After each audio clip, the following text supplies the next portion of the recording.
Además de la CDMX, en diferentes estados se replicaron las protestas contra el gobierno de López Obrador y sus políticas. En diversas ciudades del país, entre ellas, Querétaro, Monterrey, Morelia, Hermosillo, León, Guadalajara, Mérida y Puebla.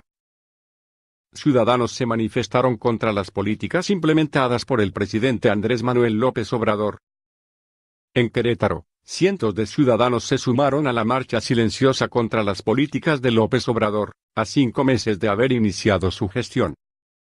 Con pancartas en mano, los manifestantes rechazaron lo que denominaron consultas a modo por parte del gobierno federal, para decidir temas de trascendencia nacional.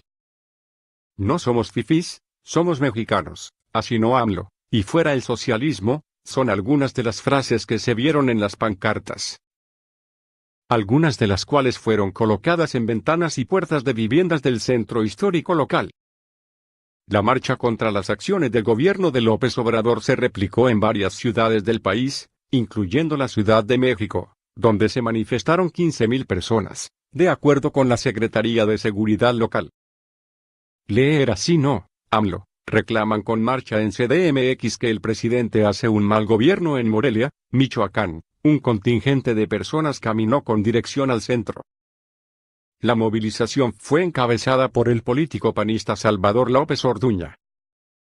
Los ciudadanos agitaron consignas en contra del actual presidente del país. En Hermosillo, Sonora, unas 100 personas realizaron una manifestación pacífica. Luego de caminar desde la Plaza Zaragoza al mercado municipal, en el centro de la ciudad, los participantes entonaron el himno nacional y distribuyeron volantes con información sobre el colectivo. En Plaza Universidad, ubicada en el centro histórico de Guadalajara, se reunieron este día integrantes de la Asociación Ciudadanos MX y ciudadanos en general, para expresar su inconformidad en contra de las decisiones que ha tomado el gobierno federal como el aeropuerto, el Tren Maya, etc. Durante la manifestación se pudieron apreciar diversas sombrillas negras con leyendas pintadas en blanco y pancartas con consignas como AMLO renuncia, no reelección, justicia sin ley, corrupción, PG. Están cayendo los populistas, cambias o te cambiamos.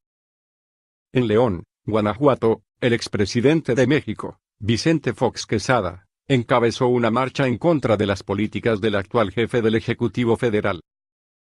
Vestidos en su mayoría de blanco, en Monterrey, grupos de regiomontanos se manifestaron en contra de la administración del presidente López Obrador en la explanada de los héroes de la ciudad. En Mérida, Yucatán, unas 400 personas se reunieron en la plaza principal de esta ciudad y marcharon hasta el Monumento a la Patria, ubicado en el Paseo de Montejo, para unirse a la protesta nacional. La gran mayoría de los participantes vestían de blanco y portaban pancartas con consignas en contra del mandatario. Lo responsabilizaron de que se haya disparado la violencia y la inseguridad en el país. ¿Cómo? Ahora puedes suscribirte a Animal Político en Facebook. Gracias por leer. Ayúdanos a seguir con nuestro trabajo. Entérate cómo suscribirte aquí. Con tu donativo mensual recibirás contenido especial. Consulta nuestra lista de preguntas frecuentes aquí.